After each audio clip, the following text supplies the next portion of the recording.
Our next question, Jim, was sent in to cornydrivethru@gmail.com from Trevor Thompson, London, England. Does Jim know when Vince McMahon started to bring in writers to script promos for the wrestlers instead of having them just go out and do their own thing? It seems counterproductive, as many a great promo was made when wrestlers were just in the moment and spoke from the top of their head. The wrestlers in the WWE come off so cookie cutter and stale because of it. What made Vince decide he no longer wanted ad-libbed promos? Well, getting too big for his britches, as we used to say down here in Kentucky, when they thought especially when they began being publicly traded and selling stock and they're the global leaders in entertainment or whatever the fuck, Vince was convinced by people around him that you have to have writers for this shit because we're television now. We're not wrestling. And that's the words Vince has always wanted here. You're not wrestling anymore, Vince. You're Disney. You're worldwide. Patient zero on the fucking phony writer bullshit in the WWF was Ed Ferrara. I don't count Shitstain because he had never actually written anything or been in television or whatever. He'd watched a lot of television. He ran a video store, and he says he has a degree in journalism. But I would think that school would have sued him if it was untrue, because a guy that can't spell to have a degree in journalism. Anyway, I digress. Ed Ferrara was the first guy that had nothing to do with fucking wrestling whatsoever and had been a television writer and came in to carry fucking Shitstain's papers. And that was the start of that trend. And then after they left, at that point, Stephanie had graduated college. And bless her, but she's a very smart woman. But with Stephanie started being in charge of creative, what, in fucking 01, 02, that far back, as long about that era. Goddamn, you used to have to be a wrestler for 10 or 15 years before you would ever even get the chance to be considered as a booker and potentially be the assistant of a successful booker before you ever got the chance to do it on your own. And Stephanie graduates college and comes to the family business, and suddenly she's head of creative. And it's not like that she's, well, I remember when I had that run with Kevin Sullivan down there in fucking Tennessee. He's got a great mind. I'm going to bring him in. No, she goes for other college graduates that have degrees from major universities, and they start advertising for writers from television, from Hollywood, from reality TV, which, as we've mentioned so many times, is a phony as fucking shit, as phony as a football bat. And they would put a nominal wrestling person on the creative team, a Bruce Pritchard or a Michael Hayes. Michael spent as much time of his tenure there as being in trouble and in a doghouse and not wanting to say anything as much as he has not. But I mean, I guess they've converted him fully now because he's put up with it that long and he's still there and he's not screaming and, he's not in prison. So I guess that means that he's gotten the Stockholm syndrome and he thinks it's supposed to be this way. But primarily that's when it happened. And they have since then, the agents / producers that are supposed to help the guys lay out the matches and present the matches on the TV tapings and tell the people in the truck what's going on, have more business being bookers than the writers do being writers.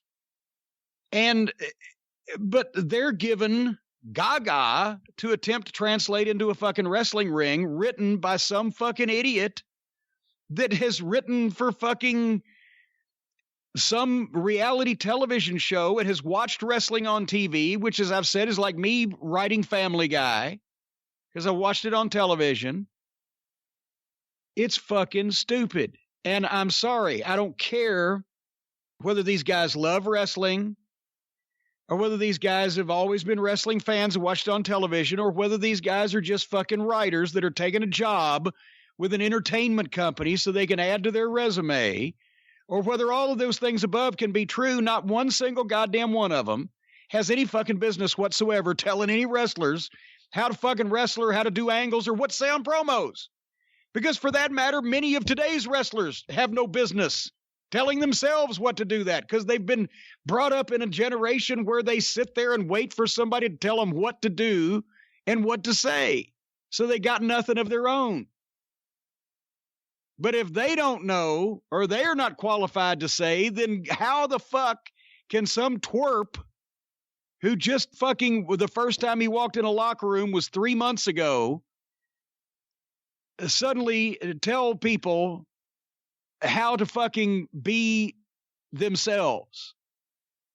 Well, some of those twerps have moved on into the wrestling business. From your experience, you had time with MLW, time with the NWA. Do you see this in other places, the scripting of promos? No. There wasn't an MLW. There's bullet points. There's a jotted down, here's a story we'd like to tell. It's not just, the guy's fucking fighting Joe Smith for the title next week. He's not going to go out and do a fucking 3 minutes on cooking recipes. You have to have points.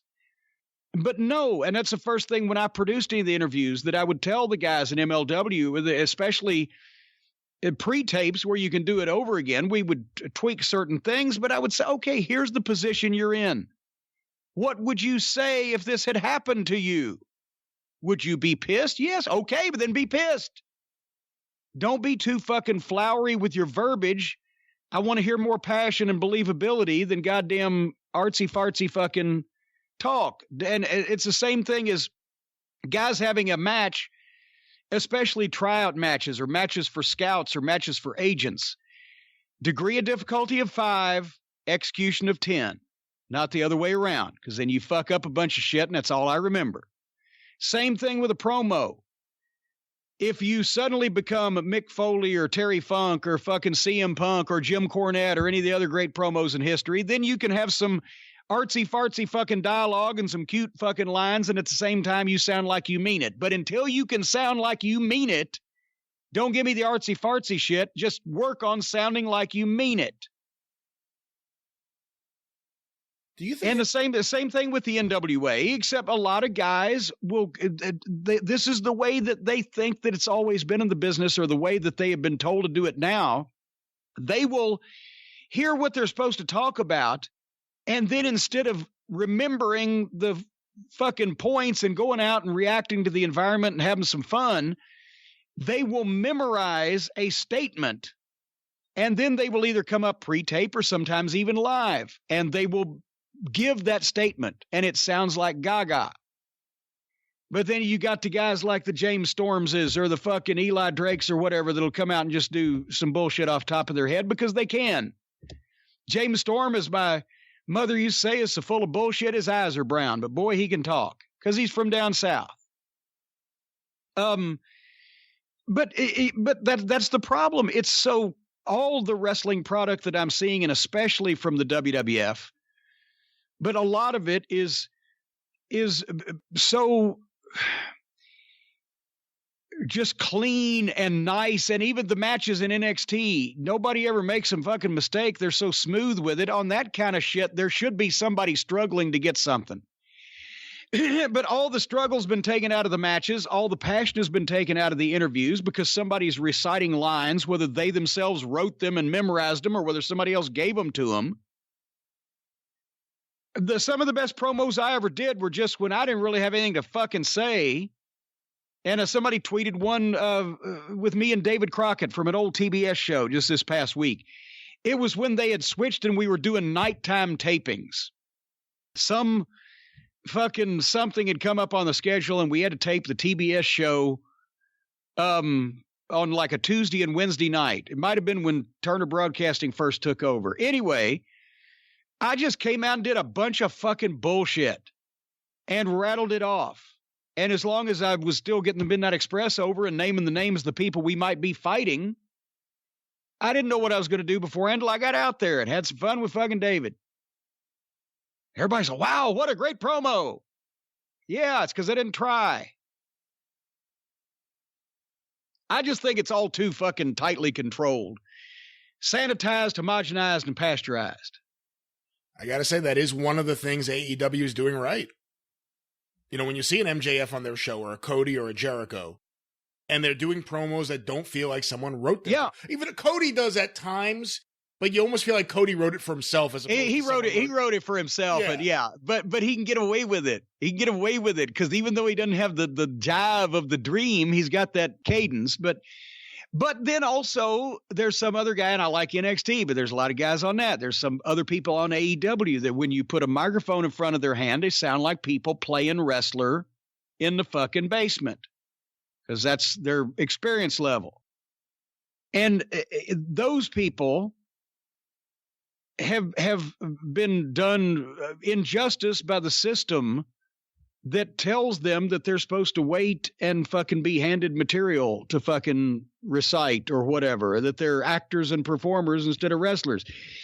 Bill Watts used to say, if you come to the matches, whether you're a babyface or a heel, without a way to win and without a way to lose, if the booker asks you for a finish, then it's like a carpenter coming to work with no toolbox. You always need to have a finish in mind. You know who you're going to fucking work with. If you're going to go over, have a finish in mind where you can go over but still get the point across and not bury your opponent. Or if you're asked to do a job, have a goddamn way to do it where you can still keep a little out and be strong in people's eyes but get the other guy over. Well, it's the same thing with promos. If you can, on the sperm of the moment, anytime that a camera shows up, talk for 2 or 3 minutes and put yourself over and make people interested in what you've got to fucking say or to hear more of you or see more of you, then what the fuck? Why are you fucking doing this? You're selling snake oil. Only the snake oil is you. So tell people how good it tastes and that it cures it can cure the most extreme case of hoarseness. Hold on. Sound like Jake. It cures hoarseness.